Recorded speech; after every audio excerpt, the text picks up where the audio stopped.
Hello everyone and welcome to episode 4 of Let's Play Rad Raygun.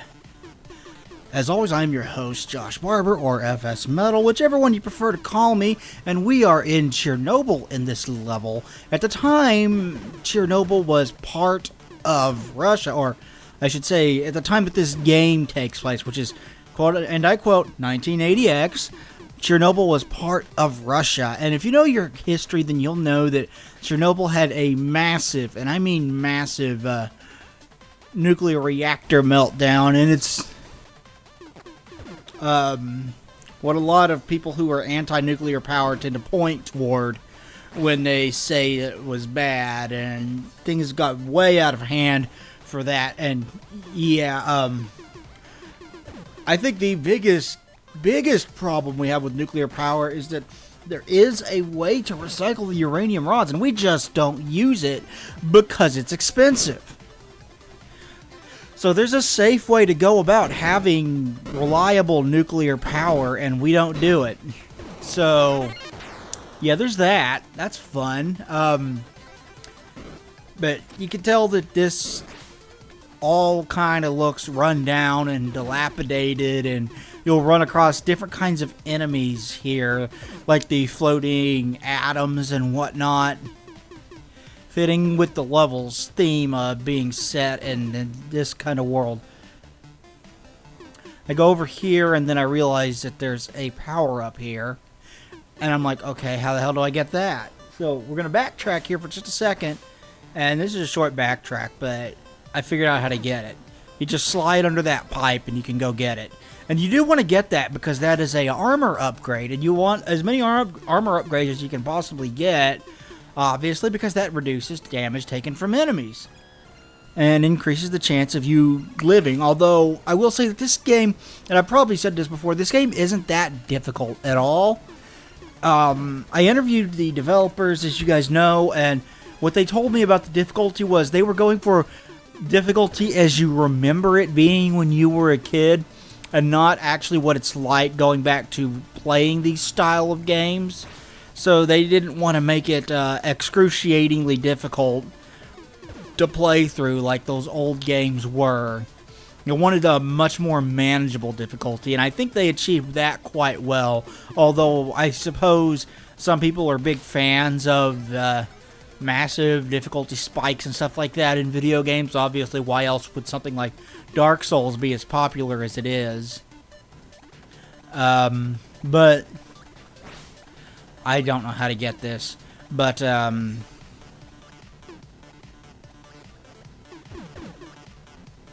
than that, I can't really see people having too many gripes about this.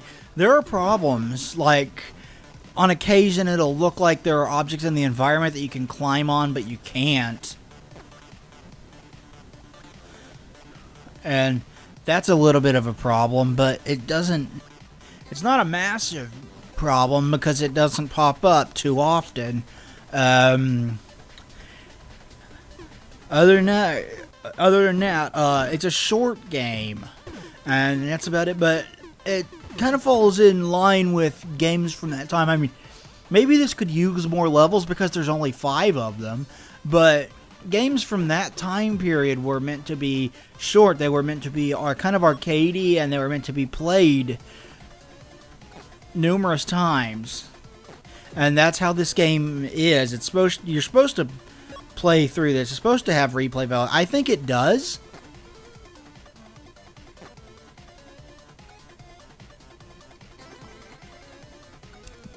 And this is the kind of thing that I can see myself going back and playing through again, trying to find more hidden items and whatnot, and enjoying it again and again because it's such a simple formula that works so well. This game really is a lot of fun, and it's got such a quirky and good sense of humor. I absolutely love this game, and it's got all kinds of references that are worth going through and trying to find in this game, Easter eggs and whatnot. And I think they did such an excellent job emulating not only the Game Boy look, but also the Game Boy sound too. I mean, this sounds like a Game Boy game. The music sounds very Game Boy. The sound effects sound very Game Boy. I mean, it's just a really cool nostalgia trip for anybody who had one as a kid and really enjoys that kind of thing. But yeah, this was set before the Soviet Union broke up, so Chernobyl was still part of the Soviet Union instead of being part of Ukraine. Don't miss that. It can be a little bit difficult to see because it's largely obscured by pipes, but there is that upgrade there, and you want to make sure you pick that up.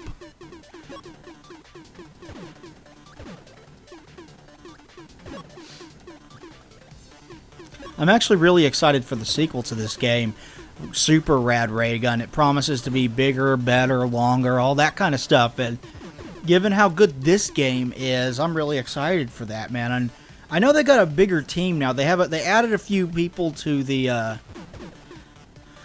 Trufun Entertainment team, and hey, we got that. Awesome. So that's always cool. Good to see new people, fresh faces working on it. Maybe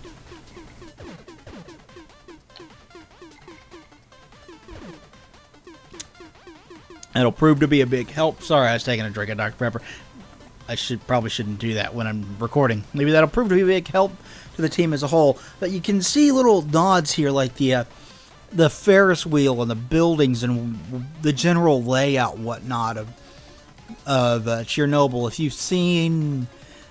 If you've played levels that take place in it, they usually incorporate aspects like that. Or if you've seen videos of it, you can probably seen the giant Ferris wheel and stuff like that that is located in Chernobyl. And it's just little touches like that you have to appreciate, man.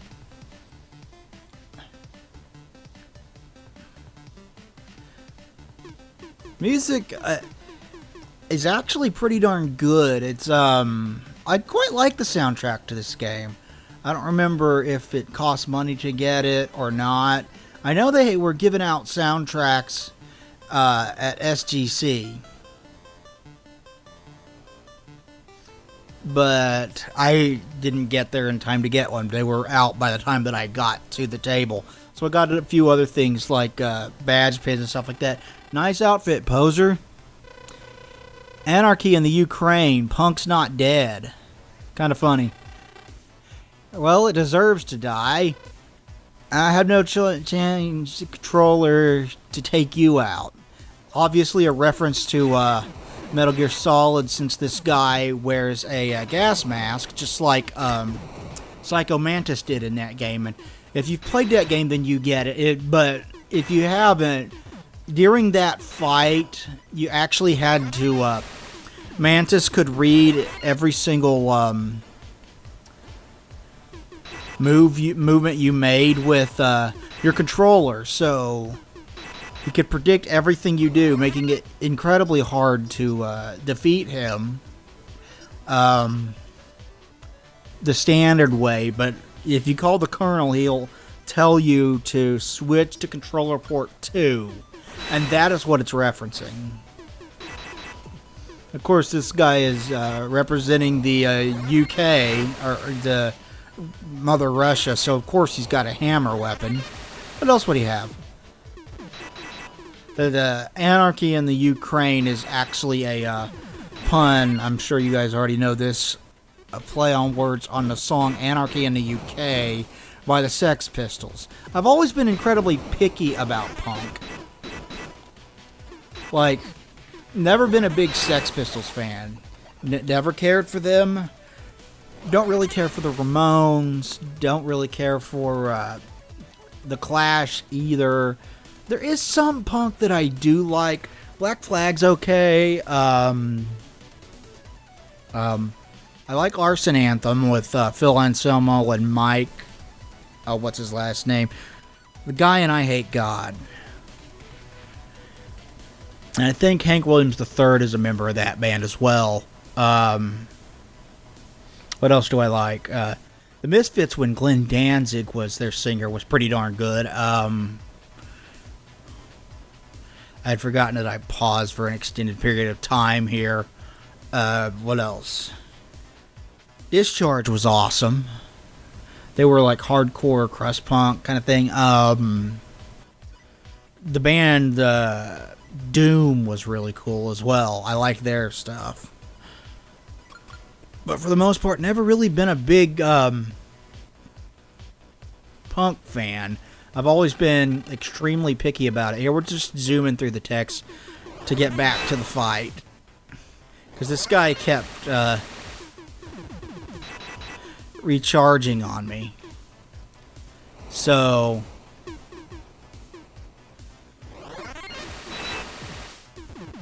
I had to try to figure out some other way to try to defeat him. And I'm not sure what I did different, but I beat him. I'm feeling a little woozy after that last one.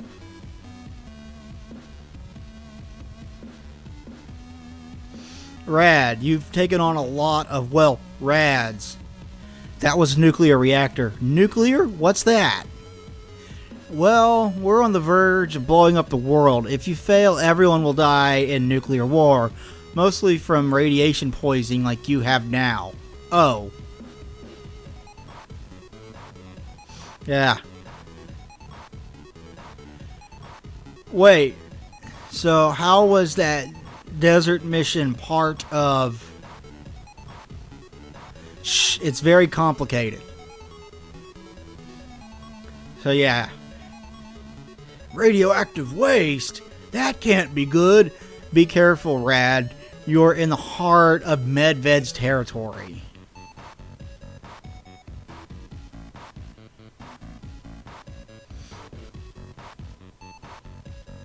And we are landing here in Moscow, actually. It's where the final level of this game takes place.